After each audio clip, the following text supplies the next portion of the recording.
देखिए, Hillary Clinton ने बहुत पहले बता दिया था पाकिस्तान को कि अगर आप घर में सांप को पालेंगे तो वही सांप कल आपको आके डसेंगे।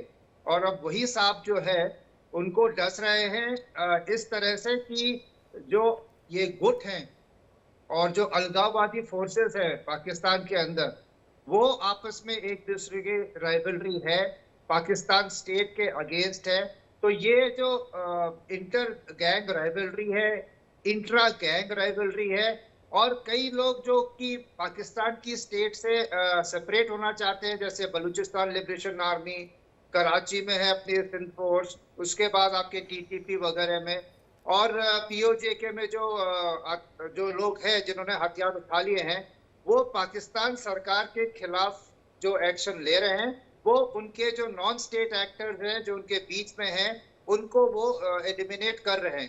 अब इसके पीछे किसका हाथ है, ये किसी भी देश की सरकार ने इसको कबूला नहीं है। जी। तो ये नॉन स्टेट एक्टर्स थे, पाकिस्तान सरकार इनको मानती नहीं है, तो इनके मरने पर लेके आईएसआई और पाकिस्तान सरकार ने कई बार इनको पाकिस्तान के झंडे में, इन्हीं लोगों का जिनके आपने अभी नाम लिए जो 23 है, इनके जनाजे में वो शामिल हुए हैं और पाकिस्तान झंडे के तहत इनको गाड़ा गया है।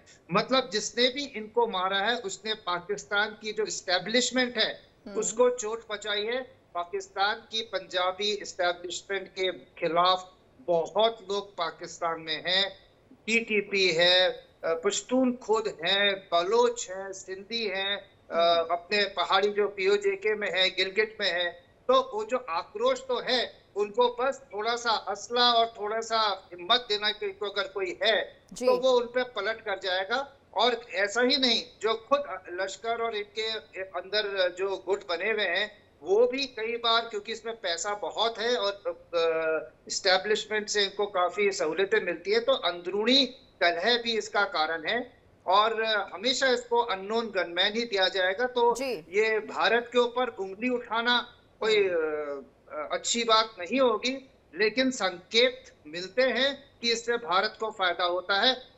इतना ही एक फौजी की तरह मैं कह सकता हूँ। जी बिल्कुल। और शिवदान सर, ये मानिए कि जिस सांप को आप इतने समय से दूध पिला रहे थे, ये सोचकर कि ये सांप जाकर भारत में लोगों को डसेगा, उसने आज खुद इन आतंकियों को ही डस लिया है और अब धीरे धीरे इनका खात्मा शुरू हो चुका है, चुन चुन कर मारा जा रहा है।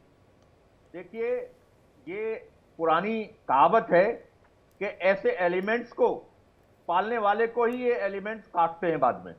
जैसा कि जनरल साहब ने कहा है कि सांप को पालोगे तो सांप काटेगा ही तुम। इन ऑर्गेनाइजेशंस में डीजेनरेशन बहुत जल्दी सेट इन होता है। डीजेनरेशन का मतलब है इनके ऑर्गेनाइजेशन के जो लोग हैं वो आपस में अपनी एस्पायरेशन शुरू करते हैं, अपनी अपनी आकांक्षाएं शो करना शुरू करते हैं, मुझे इतना चाहिए, मुझे इतना चाहिए। और डोमिनेशन, उनको डोमिनेशन की आपस में कंपटीशन रहता है कि मैं डोमिनेट करूंगा या वो डोमिनेट करेगा।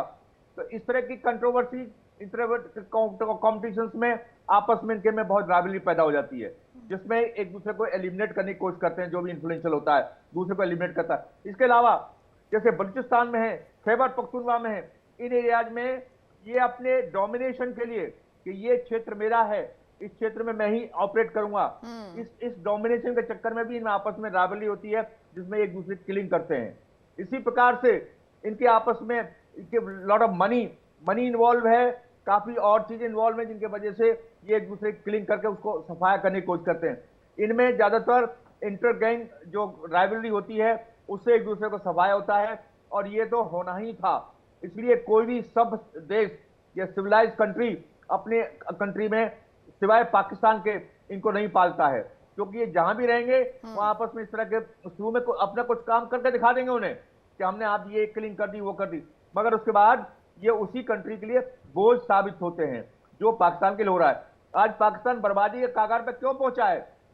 केवल इसलिए कि जिस प्रकार की वायलेंस पाकिस्तान में चल रही है, इसमें ना तो कोई फॉरेन इन्वेस्टमेंट आएगा, ना कोई बिजनेसमैन अपना बिजनेस वहां शुरू करेगा। इसलिए पाकिस्तान जो आज बर्बाद हुआ है, केवल इनके इंटर गैंग राइवलरी, किलिंग्स और चारों तरफ जो हिंसा फैला रखी है उन्होंने पाकिस्तान में, उसके कारण ही पूरा पाकिस्तान को नुकसान हुआ है।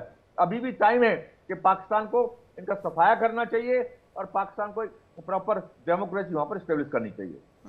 देवनाथ सर, क्या मानते हैं आप सर? एक जो कोशिश की जा रही थी पाकिस्तान की तरफ से, उसे लगता था कि अगर हम ऐसे आतंक को पालेंगे तो इसका फायदा पाकिस्तान को मिलेगा, लेकिन ऐसा कभी होता नहीं है। आप जिस तरह का बीज लगाते हैं आपको फल भी उसी तरह के मिलते हैं, और ऐसा ही पाकिस्तान के साथ हो रहा है। मुझे इसमें कोई शक नहीं है कि पाकिस्तान ने जैसा बोया वैसा ही काट रहा है। अंग्रेजी में कहावत है कि those who live by sword die by sword, यानी अगर आप हथियार उठाओगे तो एक दिन हथियार ही आपको घसीट कर ले जाएगा। पाकिस्तान में एक हवा फैलाने की कोशिश करती है पाकिस्तान की सरकार, उनकी डीजी आईएसपीआर भी बीच बीच में बोलती रहती है कि इनको रॉ एलिमिनेट कर रही है। लेकिन मजे की बात है कि भारत सरकार तो जाहिर बात है, जब भी पाकिस्तान से ऐसी ऑफिशियल कोई बयान आता है तो हमारा विदेश मंत्रालय हमेशा उसको नकार देता है कि इन किलिंग्स में भारत का कोई हाथ नहीं है, रॉ का कोई हाथ नहीं है। लेकिन एक इंटरेस्टिंग चीज गीतू जी ये है कि ये जो 2 दर्जन से ज्यादा मौतें हुई हैं इन आतंकवादियों की, इसमें अब तक पाकिस्तान की पुलिस ने या उनकी आईएसआई ने अभी तक किसी को भी गिरफ्तार नहीं किया। जी। तो ये शायद इंगित करता है कि ये जो एसेट्स थे किसी समय आईएसआई के या पाकिस्तान आर्मी के, ये over a period of time आस्ते आस्ते और यूजफुल नहीं रहे। और आईएसआई को लगा कि ऐसा ना हो कि ये लोग कहीं जाकर मुंह खोल दें और कहते हैं ना कि स्पिल द बीन, यानी सब कुछ बता दें किसी को कि उनको कौन हैंडल कर रहा था, कौन पैसे दे रहा था, कहां से हथियार आ रहे थे। इसलिए आईएसआई अपने गुर्गों को बीच बीच में एक्टिवेट कर देती है इन लोगों को एलिमिनेट करने के लिए, क्योंकि अब ये और किसी काम के रहे नहीं। जी। जाहिर बात है 22 में से कम 1 2 3 जगह तो किसी को अपने पाकिस्तान की पुलिस को पकड़ना था। जी बिल्कुल सर, ये बहुत बड़ा सवाल है कि कम से कम पाकिस्तान की पुलिस को कार्रवाई करनी चाहिए। हमारे साथ रिटायर्ड कमांडर विजय वडेरा जी जुड़ गए हैं। विजय जी, आपका बहुत बहुत स्वागत है सर। और जिस तरह से हम देख रहे हैं कि 33 आतंकियों का खात्मा पाकिस्तान में हो चुका है, अभी तक ये पता नहीं चल पाया है कि कौन है वो किलर। टारगेट किलिंग एक तरह से की जा रही है, लेकिन सवाल ये उठ रहा है कि भारत को निशाने पर लिया जा रहा है। कहा यह जा रहा है कि भारत का हाथ इसके पीछे हो सकता है। तो पाकिस्तान की सरकार और वहां का प्रशासन करता क्या है? देखिए, जब से उसामा बिन लादेन को पाकिस्तान में यूएसए ने एलिमिनेट किया, पता करके, जो पाकिस्तान हमेशा नकारता रहा है, तब से मेरे ख्याल से ये ट्रेंड शुरू हुआ है जहाँ पर विभिन्न सरकारें जो भी टेररिस्ट हैं जो उनके देश को नुकसान कर रही हैं, वो उनके ही देश में घुसकर उन टेररिस्ट को एलिमिनेट कर रही हैं। Israel is one example where they have killed those responsible for the massacre in Iran, etc., etc. So I think this is a new overt war which has started, and I give full support to this because जो लातों के भूत बातों से नहीं मानते हैं, तो अगर वो रियलाइज नहीं करें तो I think this is a good, very good overt operation, covert operation, whichever country is doing it. I am not suggesting that India or RAW is involved in it. That we don't know, we can only speculate. But as far as Pakistan is concerned, they actually are a confused country. They don't know how to go about it, where to go, because they have put their feet in so many places and they are not able to get a direct direction. We are clear in our mind, the Indian government is clear in our mind, what is the aim, how do we achieve that aim, how do we eliminate the terrorists, etc. And we are going with that aim in mind. Our actions are based on that. In their case, there are so many things are happening simultaneously all over Pakistan that they are unable to handle it. They don't know whether to, take support of China or USA or anybody else. So there's a total confusion in Pakistan. So right now they are a confused country. Their leadership is confused, and they are not very sure how to go about it. But yes, all these people who are getting eliminated, whoever is eliminating it, whether it's within the Pakistan, the rogue elements, or those, or their utility is no more there with the Pakistan establishment, we really don't know.